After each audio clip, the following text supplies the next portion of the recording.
Jerry and Charlie riding through the airwaves, bringing you the heat. Come on through your Mets fans, now get up out your seat. They're bringing you all things Mets, they're bringing you all things Mets. They're bringing you all things Mets, now you're listening to Shea Station. Hello, everyone, and welcome back to the Shea Station podcast. Today is Monday, June 17th. The Mets have just completed a 5-1 homestand and a sweep of the San Diego Padres. I'm joined by Jerry Blevins, who I usually ask how he's doing, but I know he's doing well. And instead, I'm going to ask you, Jerry, what color shirt am I wearing today, Jerry? That is a purple shirt, my friend. That is a purple shirt. Do you know why I'm wearing a purple shirt today, Jerry? I think it's to give the people what they want. First of all, you look fantastic in Thank you purple. so much. But the main reason is Grimace. Grimace, Jerry. The Mets He's hot have in not these lost streets. a game since Grimace threw out the first pitch. I love Mets fans, and I want to open the show with this, and we'll get into the good stuff soon. But I love Mets fans because anytime we start winning ball games in quick succession, we always attach it to some rally cry.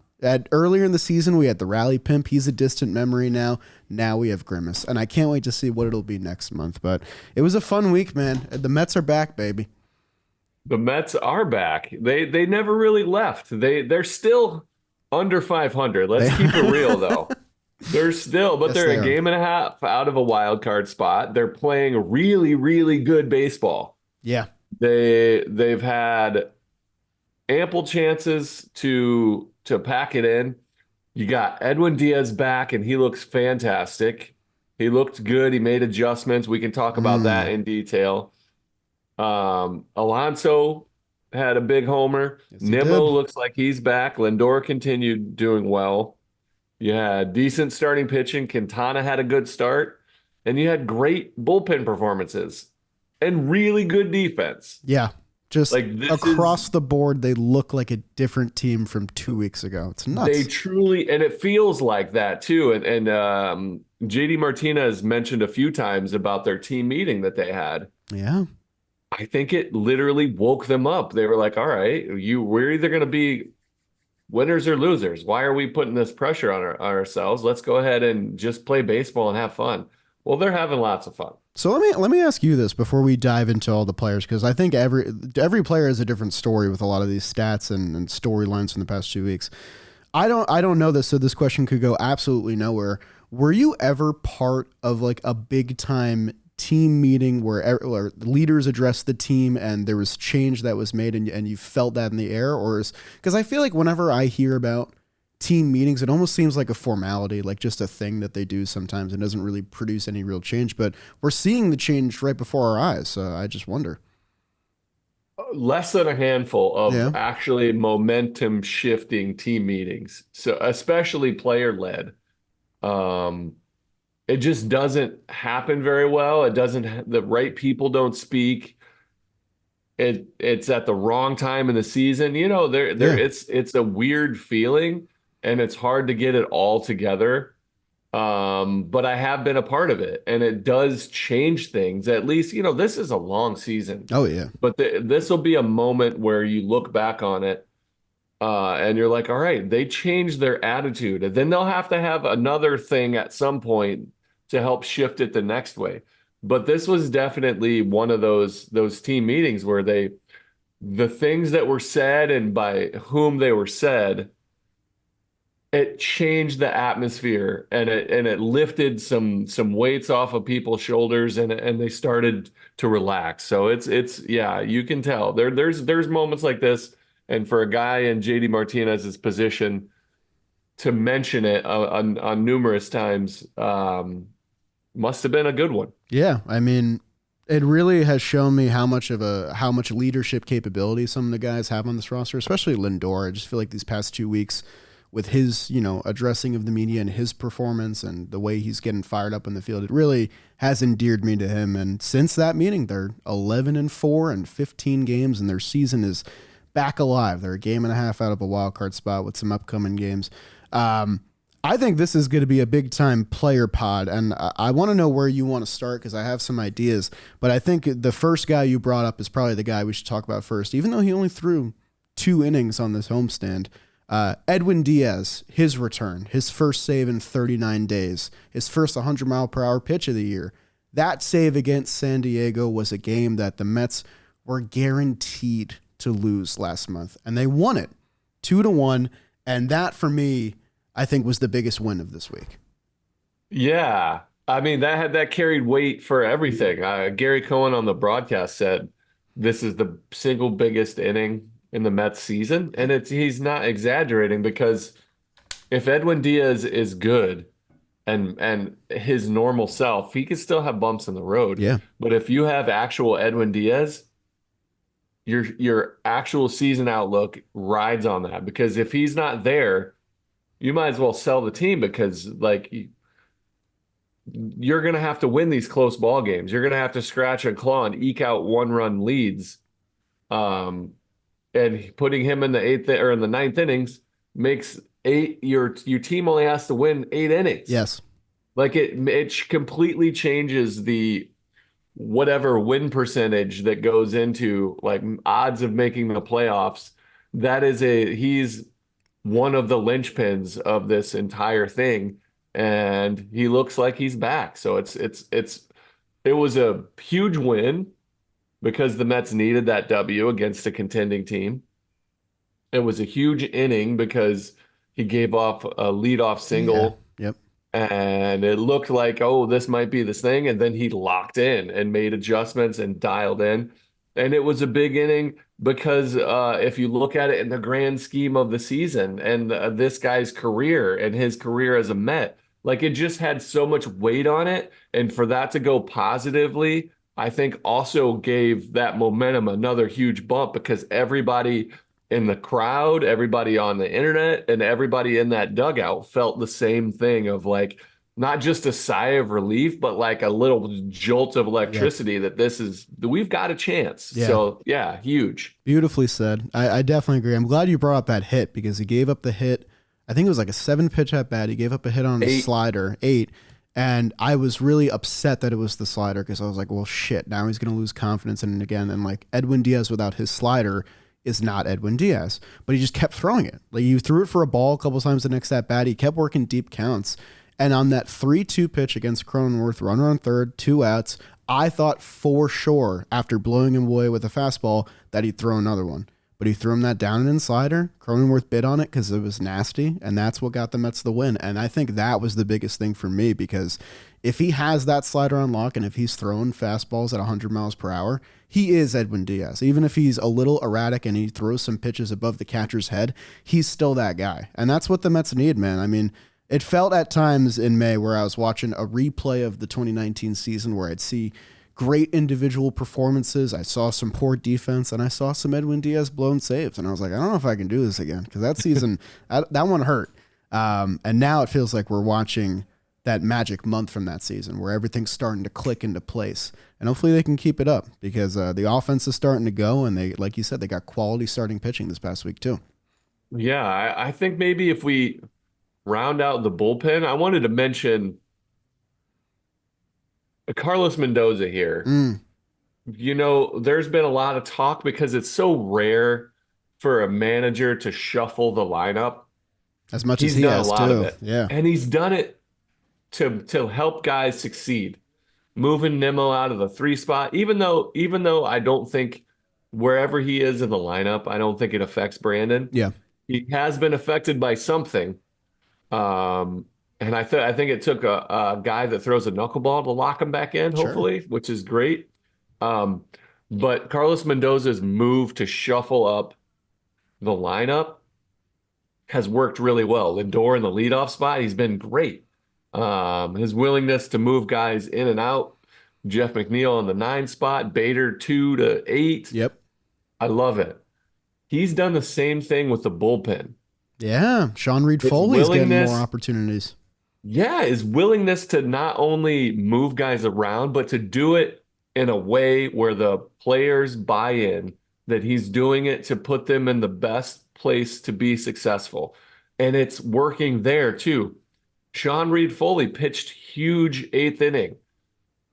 He deserved it. He's Yeah. been so good, especially as of late. Reed Garrett he kind of lost a little bit of that luster. He moved him back in less leverage earlier in the game kind of situations to get him locked back in. Mm-hmm. He's going to make these changes. But much like what we said earlier, having Edwin Diaz in that ninth inning allows him to play matchup. I mean, Ottavino pitched in the fifth inning or in I the was going to sixth say, inning. yeah, he's been better as of late. He's been pitching in the fifth and sixth inning, first guy out of He the went pen. 1 2/3, which is incredible after Manaea. But that is a position where he could have he could relax, spin the ball a little bit better. But I love Mendoza's willingness to do it. And I couldn't agree more with the positions that he's not only moved the lineup, but the bullpen. Yeah. Shuffling guys throughout the season. You're going to do that to let guys. This Sean Reed-Foley, he might, but he probably won't be the eighth inning guy for the rest of the season. Right. They're going to move guys, ride the hot hand. Reed Garrett might run a hot streak again. Ottavino might be in there. We don't know what's going to happen, but the brain, the thought process behind it, and the way the players have bought in and the thoughtfulness that's with it. I'm a big fan of Carlos Mendoza, and I love the way he's handled the bullpen in the lineup. I mean, talk about as tumultuous of a first season you can have as a manager, let alone being a manager in New York. That roller coaster that this team has put him through. He's a big time no panic guy. Even when things were getting real bad and when things are real good now, I feel like his answers to media and his tone has been mostly the same. And I think that calm presence is very important.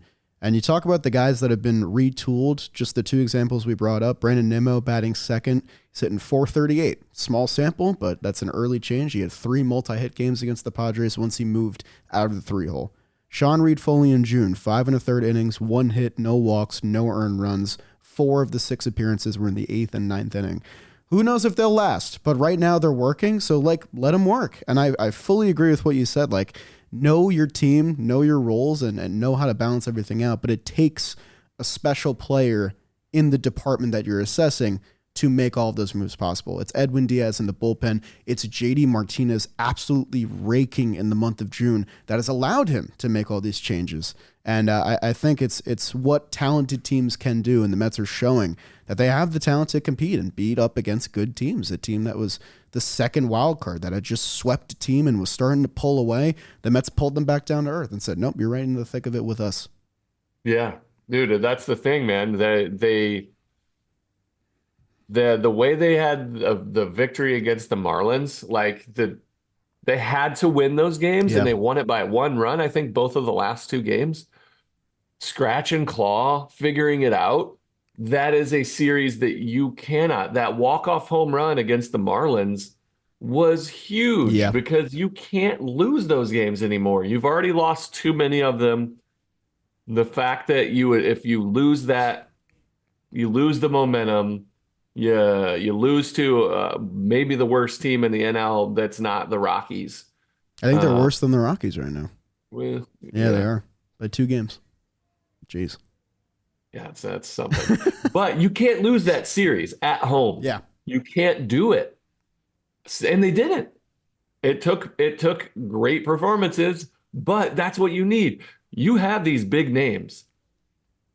That was the first run this season where in a big moment, your big time players stepped up. Yep. It was the first one. You've had Bader moments, you've had DJ Stewart moments, we've had which you need throughout a season. Of course. But this was the moment when we had a JD Martinez moment. We had You had Lindor tying the game with a home run yesterday. Pete Alonso with the 3-run bomb. Those are star players doing star things. In that, in that JD Martinez walk-off, Lindor leadoff walk, which is huge. And then a huge stolen base.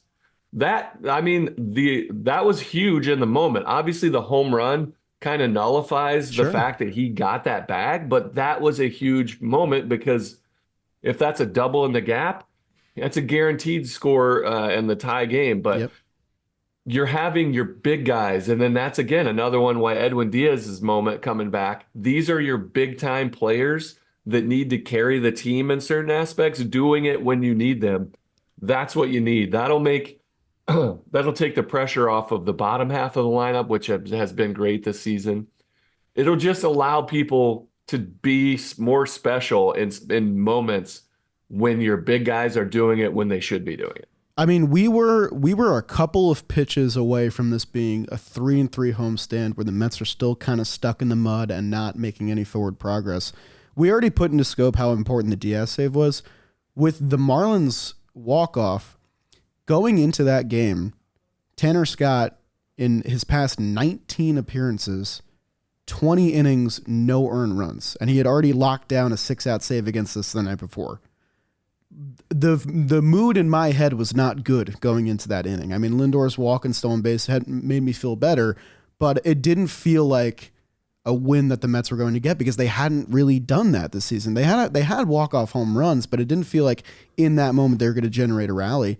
And their star players, the top of the lineup, who had come up short so many times prior in May, put it together. And that it was a very important win to set up, I think, momentum for the Padres series.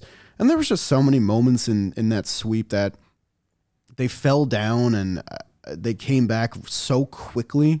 Like, I mean, yesterday's game is a good summation of all of it, between giving up the early run, you're facing the Padres ace, oh no, he might just, take this lead for 6 innings and we might lose. And they immediately answer back with home runs. They start to blow it late. It's 7-6 in the 8th inning. Oh my God, it's happening again. And then the star players step up. Nimmo gets an RBI. Alonso gets an RBI. Luis Torrens, who's still doing it, gives us the insurance home run. He's had moments. It's crazy, man. This doesn't happen in June, Jerry. This doesn't happen in June. See, he gets it. He knows. He understands. Say hi, Ellis. Hi, Ellis. How you doing? I don't know if you saw my eyes. He was sneaking in while you were talking big moments. What's up, buddy? Is he bored? Does he want his dad? What? He's telling secrets now, You can guys. play with the If you don't watch on different YouTube, this is your signal to go watch on YouTube. I'm just saying. All right. Leave a like love while you. you're at it. Give me a kiss on the cheek. Say hi to Jack. Hi. It's a hot one here. We're having a heat wave. And Are so you really? this is It's why kind of nice in New York right now. it's going to be like 95 every day for this whole God. week. So, Oh, God. all right. I'll see you upstairs. Okay. Close the door on your way out. I love you. Get out of here. Get out of here. A man of many talents, Jerry Blevins. He covers the team, and he's a good dad. What was I? What were we? Sorry I about don't the know. We're talking distraction, about but all we're- that good stuff. I mean, let's talk a little bit about the lineup because they've been providing a lot of ammunition for these games. Between yeah, you were talking Luis Torrens. Like, I mean, the moments that guys have had are not out of character. Like Yeah. Torrens has been great, but everybody's been performing and they've all had their moments, and that's what a good team does. So you want to talk about the lineup? Let's get into it. I'm for it. Yeah, so I mean, we'll talk numbers first before we do grand scope. JD Martinez, I think, is the biggest one because I think we are seeing what it looks like when a veteran, proven hitter starts to click. I think he had a 10 plate appearance on base streak or something insane like that. His last 10 games is hitting 316. He's got an OPS over 1,000 since he's moved into the 3-hole. I think we talked about like configuring the lineup and moving it around. Obviously, results help, but this feels like the best version of the Mets lineup with Lindor first, Nimmo 2, JDM 3, and then Alonso 4. And you saw that in yesterday's game, but he's just been wonderful. It does feel like this is the best iteration. It really does. I think the fact that it's weird. I never thought JD Martinez would be 3 and Alonso 4. I know. But for some reason, it makes sense. And I think it's obviously riding the hot streak of what JD Martinez is doing right now will help. But it feels like that should be a locked in for a while. Again, they could shuffle him around if need be. But Lindor, since he's moved to that spot, has been electric. I think he's been, I can pull the numbers, but I'm pretty sure since he's moved to the leadoff spot, he's been the most valuable player in the National League by F4. Since Like in the whole league? I think That's a National bigger League. deal. AL is you got Soto, Judge, Bobby Witt, those Yeah. guys. Let's find out. But Yeah. before I do, I mean, since the team meeting, which is the last 15 games, he's got an OPS of 1,000. He's hitting 310. He's got 4 home runs, 5 stolen bases. He's been just a consistent key cog, and that's what's important to me right now. Is not the fact that he's having an amazing week. He's having an amazing stretch of consistent, good baseball. And right now he's having his best month. And it's not when the Mets are out of it. It's when the Mets are getting back into the thick of it. And he's a huge reason why. So I think a lot of the people who, like to comment on Lindor have been especially quiet in June. And it's been very refreshing for me as a Mets fan. Yeah. You mentioned something that I hear a lot with Lindor and with Alonso is their big days come when it doesn't matter. Like Lindor will hit a home run when the team's already losing 10-1 or they're up 9. Same with I heard that with Alonso. Lindor, especially since he moved to the leadoff spot, has been right in the middle of huge rallies. That one play, like even defensively, like he's always been really good defensively. But that play, the little backhand up the middle, that's beautiful. And to see him get fired up, he got fired up. When he makes a play defensively, normally he's pretty chill and he'll smile and be like, that was good. He understood the moment. Yep. So that was great to see. I really appreciate the willingness for him to move to the leadoff spot, to try to get things going, to put himself out there, and move, because he's not a leadoff hitter. No, I mean he is now. I don't want him. He is now, but maybe he is. He just didn't know it. All those high OPS years that he's had. Maybe he's the happy point between him and Kyle Schwarber. So I mean, something about a leadoff shortstop clicks right in my brain, and that's just traditional baseball mind a little bit. So he moved to the leadoff spot a month ago, May 17th, and it's June 17th today. So perfect month there. 27 game stretch. You guys all know the numbers are great. In that span, he's 5th in baseball in F4, 1.6, and that's first in the National League. He's been the most valuable player since our rookie manager said, I'm going to take this star player who's hitting the same spot for 2.5 years, and I'm going to move him up, even though, conscious wisdom and traditional wisdom says I probably shouldn't do that. And that change, I think, has been probably the most important change of the Mets offense this entire season. Yeah. Hard to argue. I mean, I agree. It's another one of those things that we haven't even talked Starling Marte, who he carried the team for a while on his back. This wasn't his week, but it was nice to see everyone else step up, Yeah, that's what I mean. Everybody's starting to do their part, and that's the key. That's the key to the continuity of a season. That's the key to a real run that they need. They buried themselves in April, May, and they're digging themselves out in June, and then they're going to be in the running. It seems like, Vientos has been consistently good. Yep. Hasn't been great as of late. Hasn't been terrible. He's just been good, playing better defense. Francisco Álvarez coming back is really huge. Yeah. I think he's looked overmatched for a while. He hasn't had like that run, and I think he might benefit from being around JD Martinez and Vientos.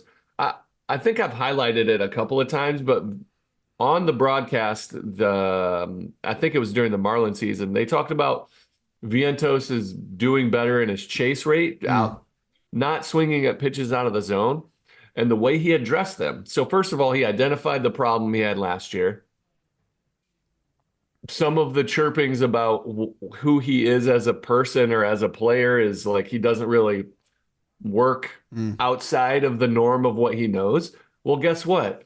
He saw that as a problem, identified it, and what he does is he has the hitting coaches crank up the pitching machines, both the fastball and the slider, and he has them move the ball around in and out of the zone. So he's regularly deciding it's easy to just work on your swing, but when you have to identify a strike, He understood that he was being overmatched because he was chasing sliders that were 93 miles an hour that were way out of the zone. Well, he's not doing that at that same high level anymore because he's figured out how to address it. Identified a problem, work to fix the problem. I think Francisco Alvarez could use some of that same kind of approach. Not that he doesn't work, because Right.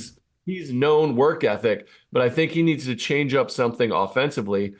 Listening to JD Martinez talk and following along with some of the chase rates that Vientos is doing could make him. But having him in that lineup in the 7 spot changes the whole, like, because he's dangerous regardless. And that lets Harrison Bader, we can talk Jeff McNeil at some point, but Torrens, when he's in there, like, Tyrone Taylor has been really good. Yeah, Tyrone Taylor had a 4-hit game this week. We didn't even talk about it. I know. Forgot about that. That's what I mean. Guys are able to add to the overall collective of this game. But Yeah. I like the lineup. I like what they've done. I like their willingness. It feels like they have role players in their roles, and if it's not succeeding, they can shuffle the roles, and that's awesome to have. You don't feel hamstrung by anybody in the lineup. You don't feel like you have to lock this guy in and he's struggling, so we can't do anything. It's a team, and these guys have bought into it. It's awesome. I mean, continuing on Alvarez, who, you remember, he had that good first dozen games of the year, and then the bat really cooled down. He got hurt. I think he's still hurting a little bit, honestly, from his at-bats. The pitching staff, the glowing reviews of throwing to Francisco Alvarez is what matters way more to me right now. He's 21 years old, and I truly think his bat will come around and will be elite.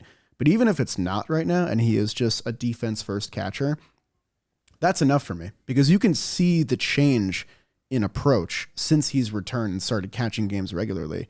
Jose Quintana had his best start since April, and Francisco Alvarez was behind the dish. Edwin Diaz got his first save in 39 days. Francisco Alvarez was behind the dish. I think this doesn't tell the entire story, because some of this is random, but the stat that got floated around yesterday was the Mets are 16-6 when Alvarez plays in a game, and they're 17-31 when he doesn't. And I think a huge reason for that is pitching. I'm not sure what the ERA number is, but when you're watching the game, I think you can tell with how many strikes that he steals, with the confidence he shows, with the relationships he builds with his pitchers. He is so important to the core of this team. And I really loved Jose Quintana after his start saying, I love throwing to Francisco Alvarez. It's so different. All that. They're just glowing reports of this guy who is younger than me, which is really weird to think about. He's younger than me, and I consider myself to be pretty young. It's not just feel. So first of all, you're right. Everybody loves throwing to him. He gets glowing reviews. He gets mentioned, which is a big deal. It's not just bullshit. Yeah. These guys are mentioned throwing to him because he's special back there. But the numbers are there too. I don't have the exact, but he has a 2-something. The Mets pitchers have a 2 ERA, or if you want to say Francisco Alvarez's ERA is 2-point-something. I'll find it for you right now. He has a 2. Oh my goodness. Okay, how about this? Let's read them all. Let's read them all. Luis Torrens, he's been great offensively. Pitchers have a 4.43 ERA throwing to him. Tomas Nido, we love him. We wish him the best. 5.16 ERA for him. I love throwing to Nido. Right.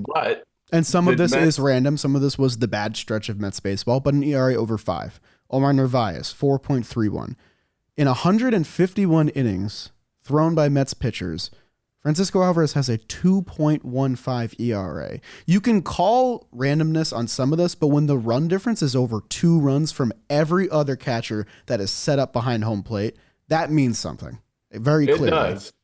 It does. There's something about the feel. Obviously, the players love throwing to him. I loved throwing to him. This kid was 19 when I was, or that's 20, crazy. Yeah, and he's special back there, and he's smart, and he listens. He puts the ball, like the other day you talked about sequencing with Edwin Diaz. Right. Edwin Diaz hitting 100. Edwin Diaz was throwing arm side fastballs on purpose on his first game back. Yep.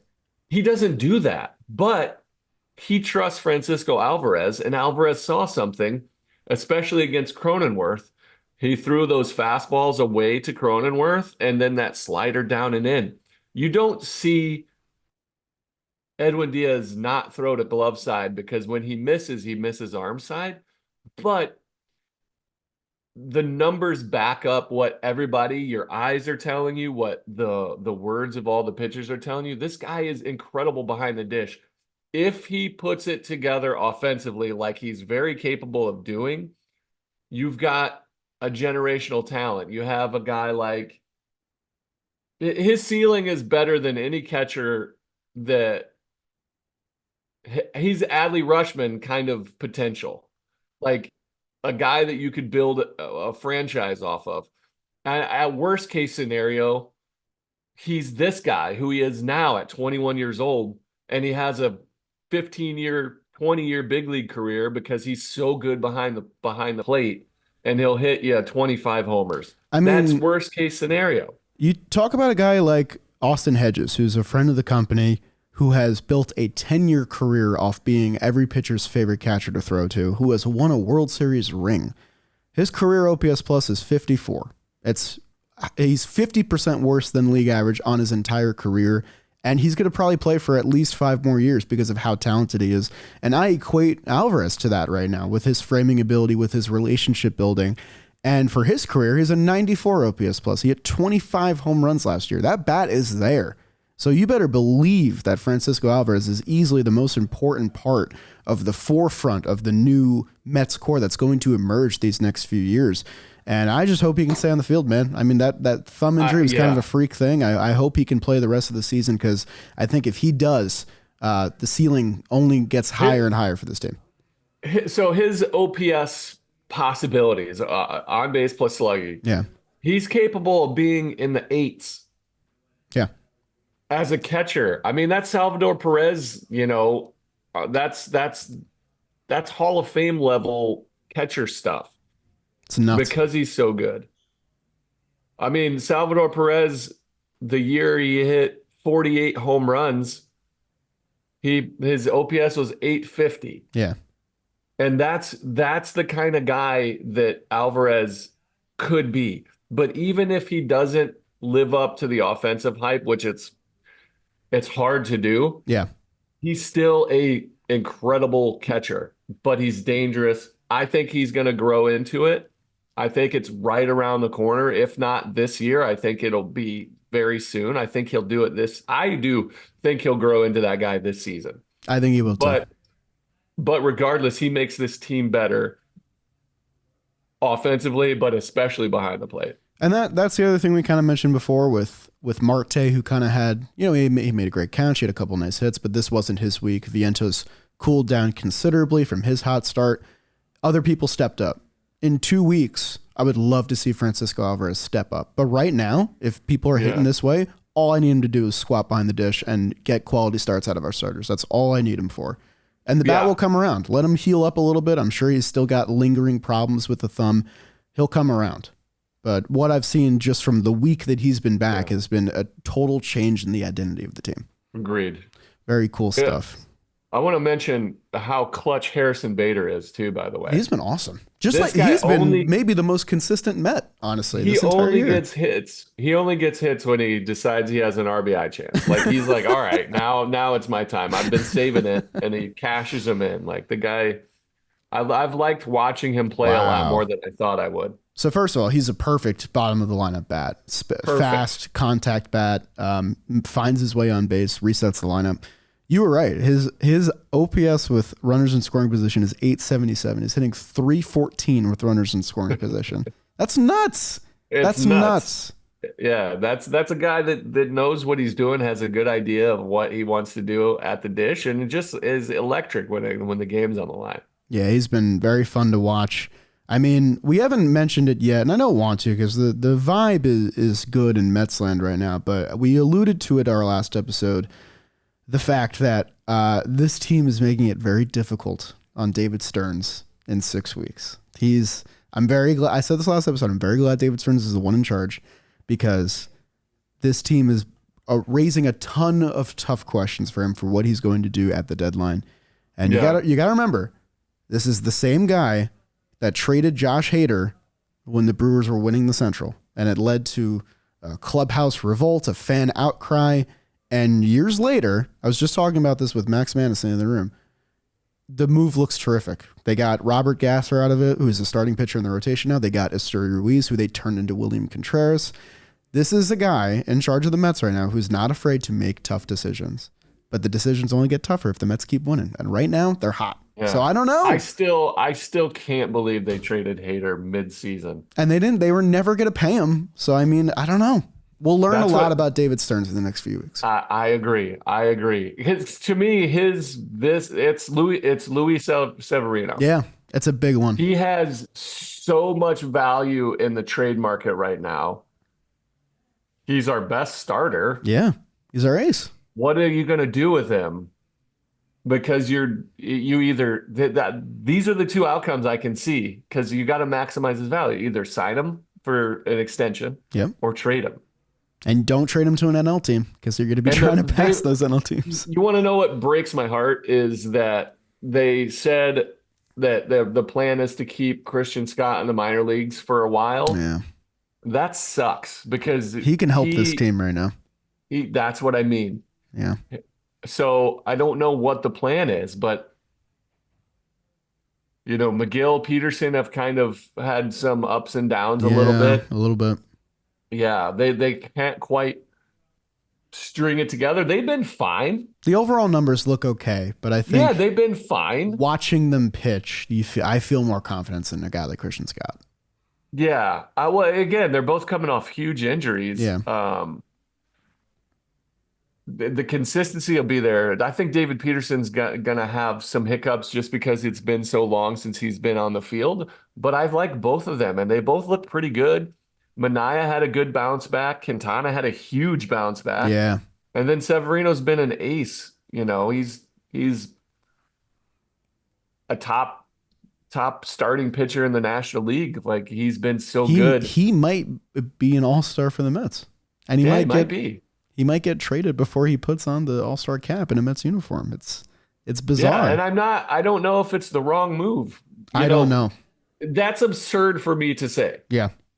I've never, as a player, if I'm in that clubhouse and they trade Severino, what message is that to the current team that you trade the guy that's been the best and you still think we should be in the playoffs? Yeah. But if you tell your team, hey, I'm trading Severino so I can make room for Christian Scott, and we'll have a couple of guys ready to go behind him because of Severino, I don't know how to take it, because that would be a tough blow.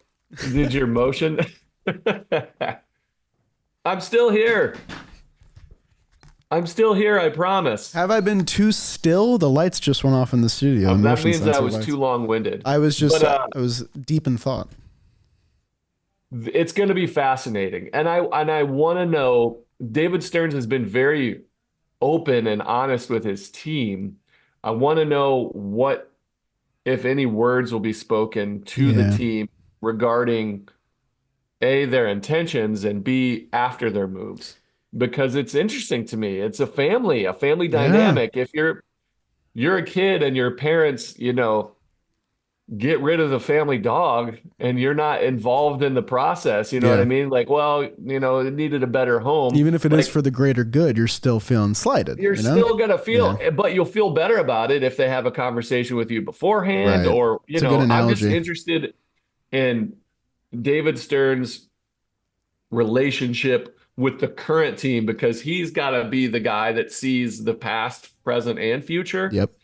This team in the clubhouse doesn't really truly give a shit about any year ahead, because they care about what's happening right now. And that's what you want out of your player. Yes, absolutely.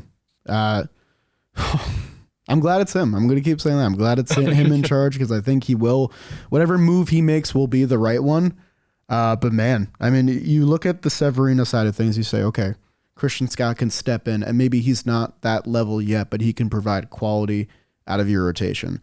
It's really the other side of Alonso and JD Martinez, those guys, where we're going to keep talking about this every week until the deadline comes of, Okay, well, where does that replacement come from? Do you move Vientos to first? You bring back up Beatty to play third? Like, you're not getting the same production there. Everyone knows that. But what are you looking at? Are you looking at 2024 as a real possibility, or are you looking at building blocks for the future? And that decision was really easy 2 weeks ago. Right now it's not. And maybe it could become easy again in 2 weeks if the Mets keep winning or keep losing. It might be obvious at some point. It'll still be interesting. I promise you that on what moves get made. You have Brett Beatty, who looks great in He's hitting like AAA 700 at AAA or something. It's insane. Luis Angel Acuna started to play really well. What's Jet Williams been doing? He had that wrist injury. I mean, I think him and Drew Gilbert have been out, but I think they should be back soon. Jet's due back in August, I think, actually, but Drew should be back soon. So you have all these guys that are there you can get a look at. So it'll be really interesting to see what happens. But for now, all I know is that this team has the best vibes. Such good vibes. It's so fun. It's so silly, the whole Grimace premise. Love it. I do too. It's hilarious. You cannot trade Sean Manaea. I think he's like chief vibes guy right now. And also we met him and I absolutely loved talking to him. And that was back when I was much more shy around players. You can't trade him. I'm sorry. Even if you get a good offer. He's chief vibes guy right now. And he is every single day, regardless of how he performs, he is the vibe king. Yeah, I love it. He exudes positivity. Their outfits heading to the bus yesterday were electric. They were so good. So funny. Again, this seems like fun. Everybody made fun of them in London after they lost, and they took a picture smiling. But you can't carry that. No. Let the fans do it. As a player, it's impossible to play and just let it eat you alive. Yep. If you can have a steady presence of being like, all right, man, we're going to go out and what's in front of us? Let's do it tomorrow. Let's do it the next at bat. Let's throw the next pitch. Whatever it is, you can't let a loss eat you up. Fans, media, we have to. Yep. We'll do it for you, but the positive vibes are there. I love it. And the Mets Twitter is so much fun most of the time. I enjoy it and appreciate it all the time. But like when they get behind this ridiculous like grimace, it's so funny. It cracks me up. Everybody's pushing and rowing in the same direction of it's nice to see them embrace the fun, because a lot of people joke about how intense Mets fandom is. It is, but when it's like this, it's so much worth some of the negative things that come with it, because it's just a different feel.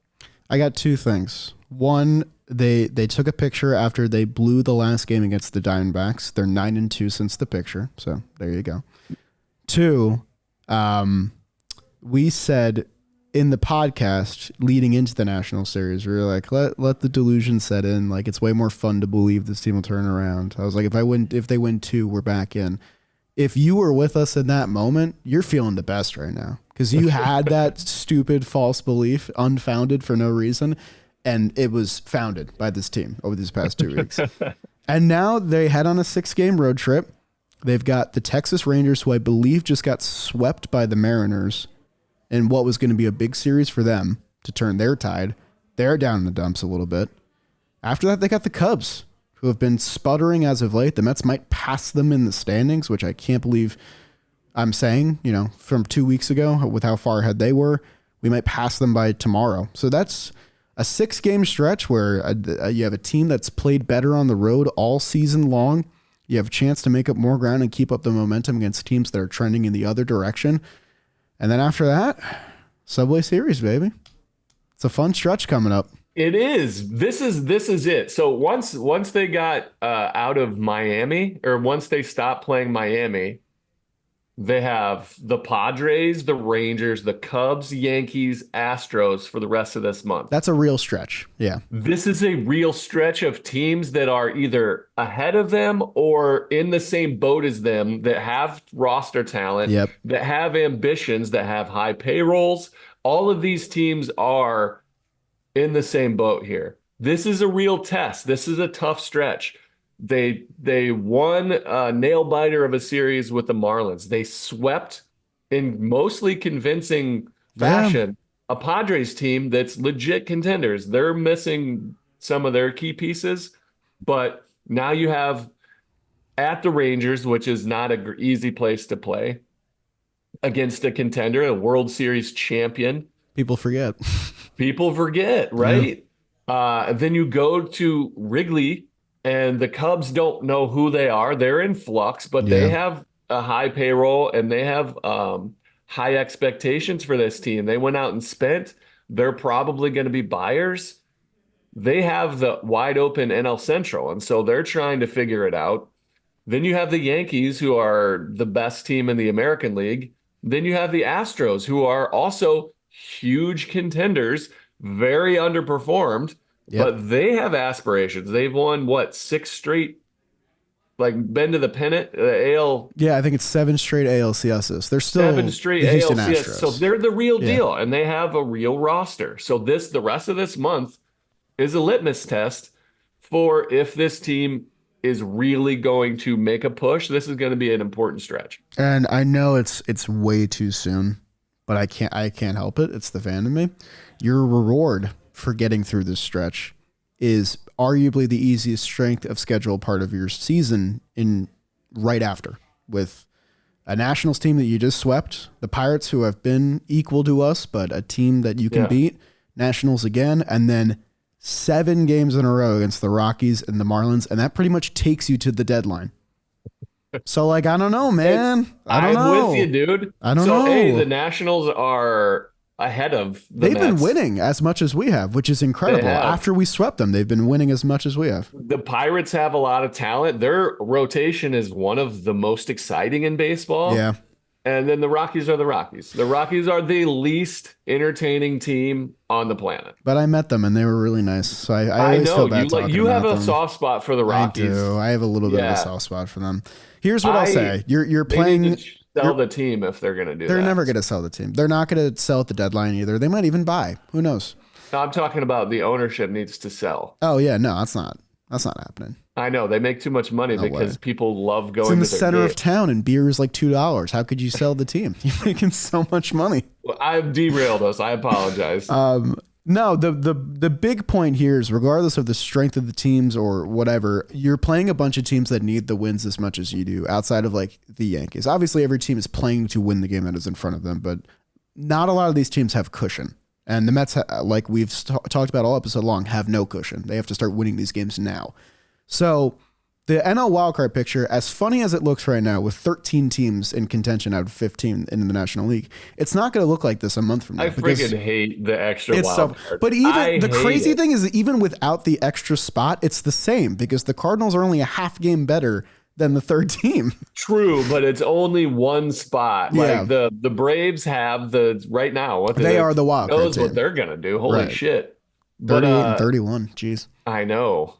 But I hate the other wild card. I do. But it's where we are. I know. It's it is so what funny it is, though. But It's hilarious. Yeah. But all these teams play each other, is what I'm saying. Yeah. Yeah. And this is the stretch. You're right. Leading up to the All-Star break, this is the sprint. That's why the Marlins series was a big one for me. Yeah. You need those. You do. You can't lose a series to a team that's that bad, because you're going to play so many ahead. And this is that stretch of, are you real or are you not? And the way the vibes are right now, in such a good way, this team is playing beautiful baseball, running the bases, defense, pitching, clutch, like star power, guys lesser known making, like, it's just, they're playing complete baseball at a great time. I hope this continues when they hit the road, because they're going to need it. Since their team meeting 15 game span, they're the best team in baseball with batting average. They're the second best team in on base, second best in slugging, best team in OPS. It's a good recipe. It's fun to That watch. is it. And it's been the offensive struggles for the most part. Yeah. So that's great. I'm excited. This is fun, man. This is a lot of fun. This was a good, fun podcast.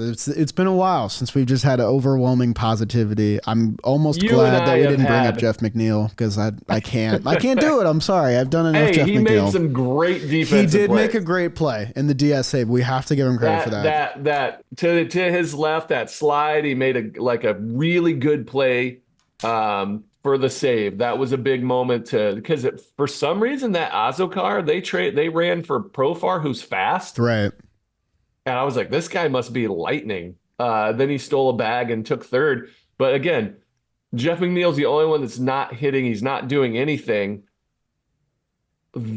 They're willing to move on from him if he's not going to produce, but I think he's valuable regardless. We've had that conversation. I mean, But you know me. I'm an overreactor at times with, I overreacted with Quintana, and then he turned in a great start, and now I'm back in. And I said, I'm ready to see Jose Iglesias play every day again, whatever. In this stretch of great playing, every Met that's a qualified hitter in the past 15 games, I think they have a 110 OPS plus or better. That it's all above league average, and Jeff McNeil's at a 22, and that just puts into scope how much of a liability he still is. It's very unfortunate. But this is the part about having a good team is pretty soon. Let's hope this is what you're supposed to do. That guy will jump up and carry somebody else for a while. Hope so. Yeah, and if it doesn't, I expect this team to move on. Yeah. I know Mendoza has said he's our second baseman. He's clarified it a few times after they sat him for a while. He came out and said he's our second baseman. I've said it. He is. We'll see. For now. I mean, You gotta help. They cut Cano, they cut McCann, they cut Narvaez. I have no reason to believe wouldn't This cut guy's McNeil. too valuable. He's too valuable. He's good defensively. He's versatile. He has bat to ball skills. This isn't Cano. Yeah, it's a little different. Yeah, the money but is pretty you're similar, right, though. The money's similar. Your willingness to just eat a contract is what you're saying. The willingness to move on, it's still there. But yeah, they're going to have to get some production from second base offensively. They changed the Citi Field home run song to Jose Iglesias, his music. So, I mean, Jeff McNeil, you're the second baseman, but I mean, the team's kind of, come on, they're throwing that in your face a little bit. But again, Brett Beatty played some second base. Yeah. Angel Acuna's a middle infielder. I think if Jet Williams was healthy, he might be here right now, which is crazy to think about because Jose Iglesias has been great. Down the door. Yeah. Yeah, so that's the craziness that is the game of baseball. You never know. Your best ability is availability. Yep. And Jeff is available. And I think he's still a good ball player. He's going to need to chip in. Offensively, he's done his job. Defensively, admirably. But if he's still got some thump in that bat, he's going to need to start putting it together.